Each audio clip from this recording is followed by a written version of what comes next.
Բադալյան Նիկոլ Փաշինյանը Facebook-ում գրառում արեց, որ սահմանազատման արդյունքում պետք է վերադարձվի Արցվաշենը։ Դրան նախորդել էր Ադրբեջանի արտաքին գործերի նախարարության հայտարարությունը, որ Ղազախի շրջանի 3 գյուղերը եւ Նախիջևանի Քյարքի գյուղի վերադարձը իրենց գերակա հարցն է։ Ինչ եք կարծում, ինչ է նշանակում Փաշինյանի այս հայտարարությունը եւ առաջիկայում արդյոք այս խոսակցություններից ենթադրվում է, որ Հայաստանի եւ Ադրբեջանի միջև տարածքային փոխանակություն տեղի կունենա։ Փաշինյանի հայտարարությունը Արցվաշենի մասին ենթադրում է, որ եթե մենք վերադարձնում ենք Արցվաշենը, որը գիտենք հայկական անկլավ է Ադրբեջանում, ապա ադրբեջանցիներն էլ վերադարձնելու են, այսպես ասած, իրենց անկլավները կամ այն ինչ իրենք համարում են անկլավներ։ Սա նշանակում է ոչ այնքան փոխանակում, որովհետև փոխանակումը կլինի հակառակ տրամաբանությամբ, եթե մենք թողնենք Արցվաշենը եւ ադրբեջանցիներն էլ հրաժարվեն այդ անկլավներից։ Որովհետև եթե մենք համարում ենք, որ ադրբեջանցիները հավակնում են իրենց տարածքին, սա բնականաբար արդեն փոխանակում չէ։ Սակայն այս տարբերակը չափազանց վտանգավոր է Հայաստանի համար ռազմավարական իմաստով, որովհետև եթե մենք համեմատում ենք Արցվաշենը եւ այս տարածքները, որոնք իրենք համարում են իրենց անկլավ, ապա սրանք գտնվում են Հայաստանի համար կարևորագույն ենթակառուցվածքների, կարևորագույն գոտիների ռազմավարական ճանապարհների վրա։ Եվ մենք նաև շատ լավ հասկանում ենք, որ Ադրբեջանի համար այստեղ խնդիրը ընդամենը Հայաստանի տարածքում, այսպես ասենք, ֆորպոստեր ունենալն է, որը հետագայում օգտագործելու է Հայաստանի Հանրապետության դեմ իր ռազմավարական առավելությունները իրացնելու տրամաբանությամբ։ Եվ այս վտանգի պարագայում մենք պատկերացնում ենք, թե նման զարգացումները ինչպիսի խնդիրներ եւ ինչպիսի սպառնալիքներ են Հայաստանի Հանրապետությանը ոչ միայն զուտ այդ իրողությունների լուծման իմաստով, այլ նաեւ հետագա արդեն ռազմավարական կենսագործունեության իմաստով։ Արդյոք Փաշինյանի այս հայտարարությունը նշանակում է, որ ինքը կողմ է տրամադրված Ադրբեջանի այս պահանջներին, թեև ազգային ժողովում լրագրողների հետ զրույցում վստահեցրեց, որ Արցվաշենի ցանկացած սցենարի դեպքում, եթե հանրաքվե անգամ չդրվի, ապա պետք է ժողովրդի դիրքորոշումը այս հարցով հաշվի առնվի։ Արդյոք հնարավոր է հանրաքվեի դրվի անկլավների փոխանակման հետ կապված։ Ես ինչու եմ նշում, որ եթե մենք համարում ենք, որ եթե Ադրբեջանը վերցնում է այդ տարածքները, դա իր տարածքն է, այստեղ փոխանակման հարց չկա։ Եվ ենթադրվում է, որ այստեղ չի առաջանա նաև հանրաքվեի հարց։ Հանրաքվեի հարց կառաջանա, եթե զուտ իրավականորեն մենք փոխանակենք, Արցվաշենը թողնենք, ասելով, որ Ադրբեջանն էլ թողնի, այսպես ասած, իր տարածքները։ Դա փոխանակում է եւ դա կնշանակի հանրաքվե։ Բայց եթե մենք ընդունում ենք, որ այդտեղ կան անկլավներ եւ մենք պետք է վերադարձնենք Ադրբեջանինը Ադրբեջանին, իսկ մերը մեզ, ապա այստեղ փոխանակման եւ հետեւաբար հանրաքվեի հարց չի առաջանում եւ ես կարծում եմ այդ ժողովրդի ցանկության մասին, ժողովրդի կարծիքի մասին հայտարարությունները պարզապես այս պահին արվող քարոզչական հայտարարություններ են, որովհետև նույն Կիրանցի պատմությունը մեզ օրինակ է, թե ինչքանով հաշվի առնվեց ժողովրդի կարծիքը, ընդհանրապես ինչպես աշխատեցին այդ ժողովրդի կարծիքի հետ եւ այլն եւ այլն։ Այսինքն այստեղ զուտ քարոզչական էֆեկտի համար արվող հայտարարություն է, պարզ է, որ ամեն ինչ կախված է լինելու նրանից, թե Ադրբեջանը ինչպես կդնի այդ հարցը օրակարգում։ Այսինքն եթե նույն տրամաբանությամբ, միարժեք շանտաժի տրամաբանությամբ դրվի հարցը, որ կամ այս հարցը լուծում ենք այնպես, ինչպես մենք ենք պատկերացնում, կամ կլինի պատերազմ կամ կոնֆլիկտ, այս պարագայում ես կարծում եմ այդպես դժվար չէ պատկերացնել, թե այդ հարցի լուծումը ինչպիսին կլինի։ Նկատենք, որ այս հայտարարությունների ֆոնին ադրբեջանական իշխանական մամուլը գրում է, որ Հայաստանին ոչ մի տարածք չի վերադարձվելու, այդ մասին նաև Ալիևն է բազմիցս հայտարարությամբ հանդես եկել, սրա վերաբերյալ ինչ կասեք։ Ենթադրում եմ, որ այստեղ խոսքը այն տարածքների մասին է, որոնք օկուպացրել են 2021 եւ 2022 թվականներին։ Եվ սրա մասին է, այո, Ալիևը հայտարարել է, որ իրենք չեն եկել եւ այդտեղ հաստատվել, որպեսզի հետո վերադարձնեն, եւ ամենայն դեպս տարբեր, այսպես տարածված տեղեկություններ, որ եղել են այս տարիների ընթացքում, Ադրբեջանի այնտեղ ինժեներական ամրությունների մասին, ճանապարհներ են կառուցել, դիրքային ինժեներական ամրություններ եւ այլն, այստեղ որևէ կերպ չի երևում, որ Ադրբեջանը մտադիր է նույնիսկ սահմանազատման եւ սահմանագծման, այսպես ասած, արդյունքում վերադարձնել այդ տարածքները։ Ես կարծում եմ պաշտոնական Երևանի հայտարարությունները, որ այդ օկուպացված տարածքների հարցը կլուծվի սահմանազատման արդյունքում, դրանք էլ այսօր առավելապես քարոզչական նշանակություն եւ իմաստ ունեցող հայտարարություններ են, որովհետեւ այլ պատասխան օկուպացված տարածքների մասին այսօր չունեն, այսինքն պետք է պատասխանել կամ այդ տարածքների դեօկուպացիայի պահանջով, կամ պետք է հայտարարել, որ եթե չլինի դեօկուպացիա, ապա Հայաստանը իրեն իրավունք է վերապահում այդ խնդիրը լուծել, իր տարածքների դեօկուպացիայի հարցը լուծել, իր ձեռքի տակ եղած բոլոր հնարավոր միջոցներով։ Սա հասկանում ենք, որ արդեն բոլորովին այլ խոսույթ է ենթադրում պաշտոնական Երևանի, քան այն ինչ որ կա Ադրբեջանի նկատմամբ։ Հետևաբար հիմա ընտրվել է այդ հարցը սահմանազատման եւ սահմանագծման գործընթացի վրա թողնելու տարբերակը։ Սա ոչ միայն քարոզչական, այսպես ասենք, մեխանիզմ է, քարոզչական հնարք է, որ փորձ է արվում կիրառել, այլ նաեւ վտանգավոր եւ նախադեպ ստեղծող հանգամանք, որովհետեւ եթե մենք գնահատում ենք, որ տարածքները օկուպացված են, օկուպացիան դա բացարձակապես այլ իրավաքաղաքական կատեգորիա է, ենթադրում է պատասխանատվության բոլորովին այլ մեխանիզմներ եւ աստիճան օկուպանտ երկրի նկատմամբ, քան սահմանազատման եւ սահմանագծման արդյունքի թողնված որևէ խնդիր։ Եվ ես կարծում եմ, այստեղ ստեղծվում է նաեւ ահա այս վտանգավոր նախադեպը, որ Հայաստանի Հանրապետության տարածքը կարող են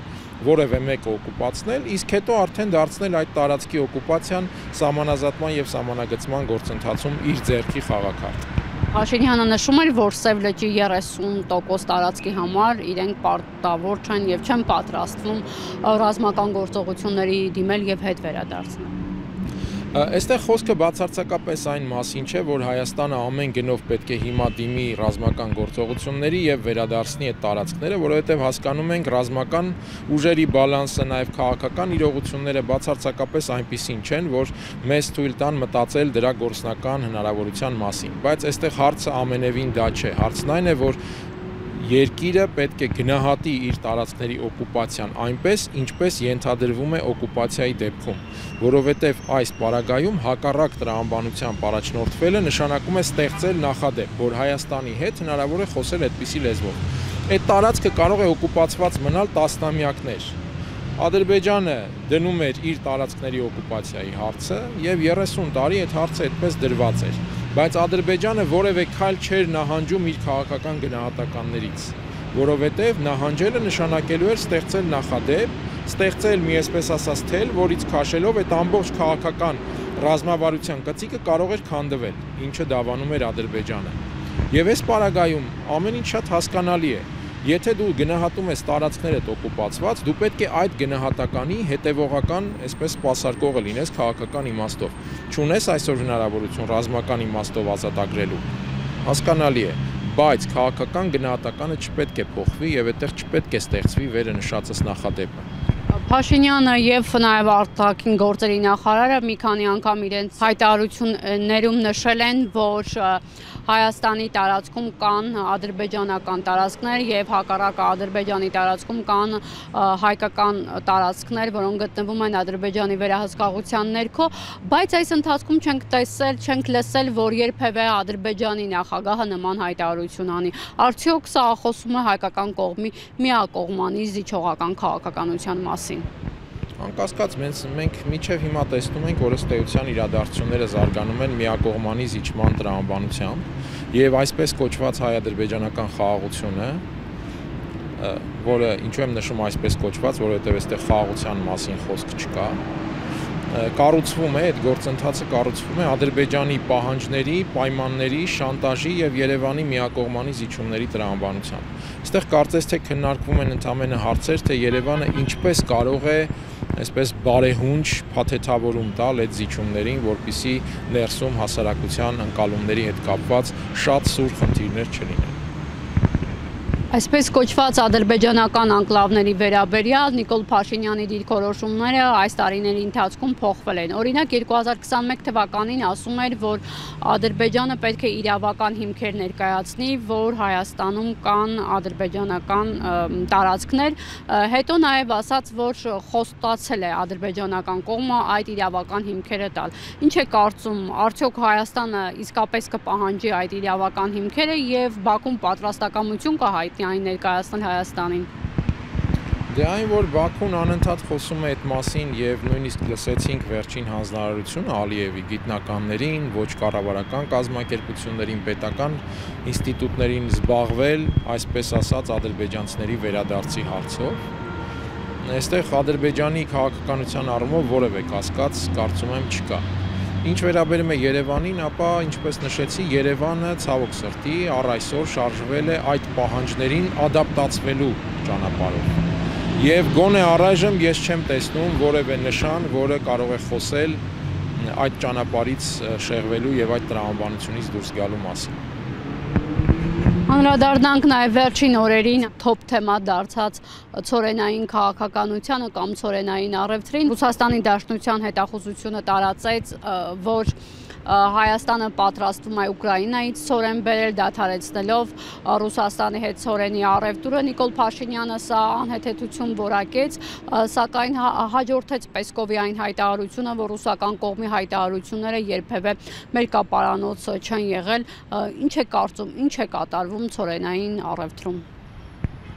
Եթե խոսենք ռուսական արտաքին հետախուզական ծառայության մասին ընդհանրապես, ապա այստեղ իհարկե տեսակետները եւ գնահատականները մեղմ ասած միարժեք չեն եւ դա նաեւ հենց ռուսական կողմի շնորհիվ, որովհետեւ ուզում եմ հիշեցնել, թե ինչպես Ռուսաստանի անվտանգության խորհրդի ընդլայնված նիստում պարզապես խայտառակ եղավ այդ կառույցի ղեկավար Նարիշկինը, երբ Պուտինը նրան հարցնում էր, արդյոք պետք է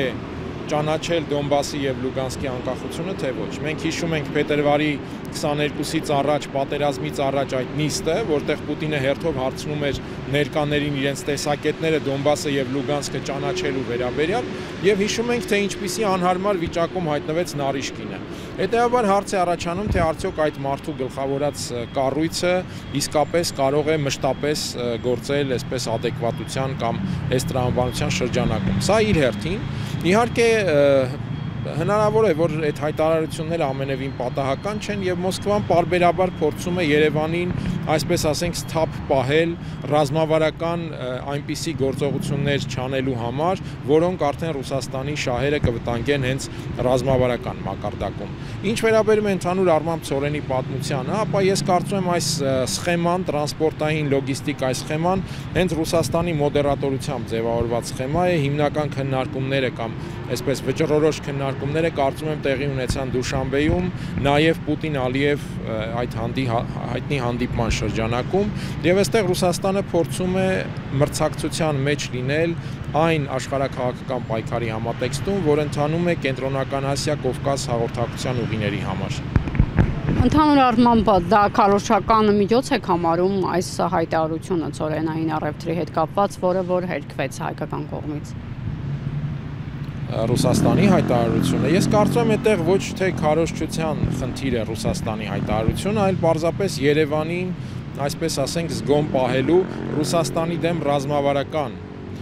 քայլեր, ռազմավարական գործողություններ չանելու համար։ Ես ուզում եմ ուշադրություն հրավիրել այն հանգամանքին, որ արտաքին հետախուզական ծառայության այդ հայտարարությունը եղավ Հայաստանում նոյեմբերի 12-ին բավական ուշագրավ մի նոյեմբերի 11-ին ներողություն, բավական ուշագրավ մի երևույթի հաջորդեց այդ երևույթին Եվրամիության դեսպանները Հայաստանում նոյեմբերի 11-ին այսպես հանդիպումների շարք ունեցան Հայաստանի բարձրաստիճան պաշտոնյաների հետ, ազգային ժողովի նախագահ, ազգային ժողովի փոխնախագահ, առանձին հանդիպումներ վարչապետ, նախագահի նստավայրումը, նախագահի հետ հանդիպում եւ հանդիպում արտգործնախարարությունում։ Եվ հատկանշական է, որ հենց այս շարքից հետո եղավ Ռուսաստանի արտաքին հետախուզական ծառայության այս հայտարարությունը։ Գաղտնիք չէ, որ Եվրամիությունը Ռուսաստանի գլխավոր մրցակիցներից մեկն է Կովկասում հաղորդակցության ուղիների համար, այսպես ասենք, պայքարում եւ ինտենսիվ աշխատում է այդ ուղղությամբ եւ կարծում եմ հայտարարությունը նաեւ կարող էր պայմանավորված լինել, ինչպես նշեցի, հենց այս մրցակցությամբ։ Նշում եք, որ սա նաև զգոնություն է Ռուսաստանի կողմից ուղղված Հայաստանին, բայց Նիկոլ Փաշինյանն էլ եւ նաև այլ բարձրաստիճան ղեկավարներ Հայաստանի կողմից բարբերաբար ասում են, որ խորացնում ենք Ռուսաստանի հետ հարաբերությունները, իսկ տվյալ դեպքում ցորենի ասում են, որ ազատ ենք, մենք շուկայի դիվերսիֆիկացիա ենք կատարում եւ տարբեր ուղղություններով կարող են գնումներ կատարել եւ խնդիրը գործընկերային հարաբերությունները չխախտելու մեջ է։ Ռուսաստանի Դաշնությունը իմ գնահատմամբ ամենևին դեմ չէ, որ Երևանը մարտավարական իմաստով այդ բազմազանությունը կիրառի իր քաղաքականության համատեքստում, բայց ինչպես նշեցի, բարբերաբար այդ զգուշացումները կամ զգոնության ուղղված միջոցները փորձում են ձեռնարկել, իհարկե ռազմավարական ռիսկեր, ռազմավարական շրջադարձեր թույլ չտալու համար, կամ համենայն դեպս այդպիսի քայլերից զգուշացնելու համար, որ դրանք կարող են ունենալ արդեն Ռուսաստանից եկող բոլորովին այլ արձագանքներ։ Այստեղ այդ իմաստով հակասություն չկա Ռուսաստանի վարքագծի առումով եւ ինչպես նշեցի, հերթական այդ հայտարարությունը կարծում եմ այդ տրամաբանության շրջանակում արվող հայտարարություն է։